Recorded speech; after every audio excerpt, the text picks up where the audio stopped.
country and also for development, for what we call prosperity and patriotism, and for us to live in a amicable manner and peaceful manner, Mr. Speaker, we have to separate the two bulls, Mr. And the motion today, it is for Rigathi to go, not for William Samoei Ruto. With those few remarks, Mr. Speaker, I support. Omboko Milemba. Honorable Speaker, there's a question which makes me stand to speak on. And I want Kenyans and possibly the members who can listen to me to realize that one issue that has not been answered consistently is the question of chairs. Yesterday I listened to the Deputy President and today also. Whenever he's asked about chairs, Honorable Members, can we reduce our levels of conversation? Thank you, Honorable Speaker. Whenever he's asked about the issue of chairs, he picks ANC party agreement and Ford Kenya party agreement. And instead of answering that question, Speaker, I'm now holding the reply by Honorable Gachagua, and on page 333, the agreement is annexed. And I want to demonstrate to this parliament that what you have been told was wrong. Because that agreement does not talk about just power sharing for a region. He has avoided intentionally to read the entire paragraph, which says that the sharing of the political parties will also depending further on the need to achieve an inclusive government that reflects the face of Kenya, including the need to accommodate the representation of any regions of Kenya. He avoided to read that and therefore gives an impression that there was a power sharing agreement which only confined ANC party to Western only, when ANC party is a national party. Look at this, Honorable Speaker. The only member of the ANC party we nominated was Honorable Dena Hamisi, who comes from Kwale and not Western. So this is an issue which has not been tackled. Two, he is unable to deal with Senior Counsel Tienda Molo's assertion in the morning that how would you elevate the agreements of a political party beyond the Constitution of Kenya. It's very important that as you make your decision, you get that this was a false lie. Finally, Honorable Speaker, in all this we have seen all the techniques of card stacking, of propaganda, which include card stacking, emotional appeal, branding, and that's why we have seen the name of the president being dragged in this matter today.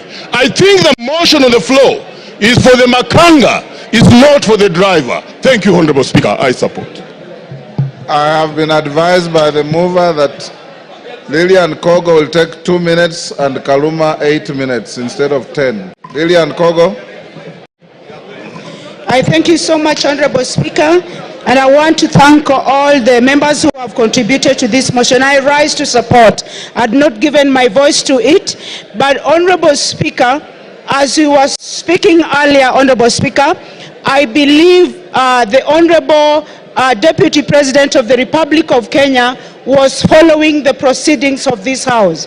And one of the matters, Honorable Speaker, that came out so clearly, Honorable Speaker, was the insult on women, Honorable Speaker. Women form a substantive position in this country's national development, Honorable Speaker. And Honorable Speaker, I expected that when the Deputy President came to this House, he was going to address this matter on an... I did not listen. I did not hear the Deputy Speaker say when, where, how. The Deputy President, I did not hear the Deputy President. I did not hear the Deputy President answer to the occasion of saying that one noble member of this House, the Honorable Jematia, is a malaya, Honorable Speaker. It concerns me, and I wanted the Honorable Gachagua to tell this House where, how, when, who witnessed him sleep with one Jematia and how he felt. We wanted to know, because we are not going to allow women to be used with derogatory language moving forward, Honorable Speaker. It is not moving forward, Honorable Speaker. It is nobody's choice to be a malaya. These are mothers. It is nobody's choice to be a malaya. These are our sisters. It is not. Time up. Peter Kaluma. Peter Kaluma.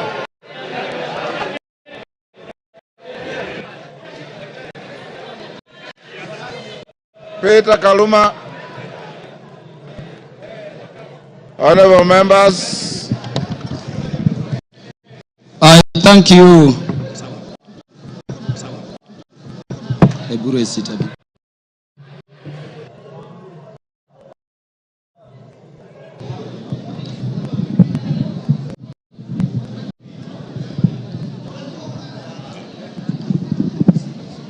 Yeah, Honorable Speaker, I thank you in a very special way. Honorable Speaker, I have this benefit of speaking after listening both to the mover of the motion and to the Deputy President, who is the subject matter of this motion. And so, Honorable Speaker, I can look at it from all perspectives. Honorable Speaker, allow me to start by saying that I listened to the Deputy President, as I did to Honorable Mutuse, with the mind of a lawyer, looking at how the grounds have been addressed, their particulars, and how they have been addressed by the two respective parties. And Honorable Speaker, let me begin by saying that I don't know what happened, but we had Honorable Mutuse presented before this assembly a motion seeking to impeach the Deputy President on up to 11 grounds. And Honorable Speaker, I don't know whether it is by act of omission or commission, or it is just the nature of some people. The Deputy President focused on those matters concerning property, money, integrity, procurement, forgetting the most fundamental issues. And I want to say that even when he addressed those money issues, there are very patent gaps going to constitutional violations which are stated in the motion to be gross. I expected the Deputy President, for instance, to use the opportunity you accorded him, Honorable Speaker, to explain that SMS which came from his son Ikunu Gachagua on the bid bond issue involving that company. No mention of that at all. Honorable Speaker, before I go to the matters I want to address in substance, let me thank you, the Honorable Speaker of the National Assembly, for ensuring that the process this House is going through has been very fair. And in doing so, Honorable Speaker, for according and upholding and protecting the provisions of Article 47 of the Constitution. I hear people still saying that the courts will intervene. But I'm thanking you for this, Honorable Speaker, because the only time the courts intervene is if we have not secured a party procedural fairness. This motion was advertised across the country for the participation of Kenyans. And Honorable Speaker, allow me to reiterate this short data in 1 minute. 146,429 Kenyans said that the Deputy President should be impeached. And that, Honorable Speaker, constitutes 65.11% of the people of Kenyans. 76,026 of Kenyans said the Deputy President should not be impeached, coming to 33.8% of those Kenyans. Honorable Speaker, 2,400 452 Kenyans said Kufa Makanga, Kufa Dereva. In terms of our constituency, which is Homa Bay Town constituency, 1,080 Kenyans whom I represent said the deputy president should be impeached. Honorable Speaker, that constitutes 89.81% of the population of the people of Homa Bay who are duly notified. 54 Kenyans in Homa Bay Town constituency, constituting 5%, said the deputy president should not be impeached. And then 56, which is another percentage there, said other things, including Kufa driver, Kufa Makanga. Honorable Speaker, let me clarify this other issue also. That the courts have persistently and consistently said that public participation must be meaningful.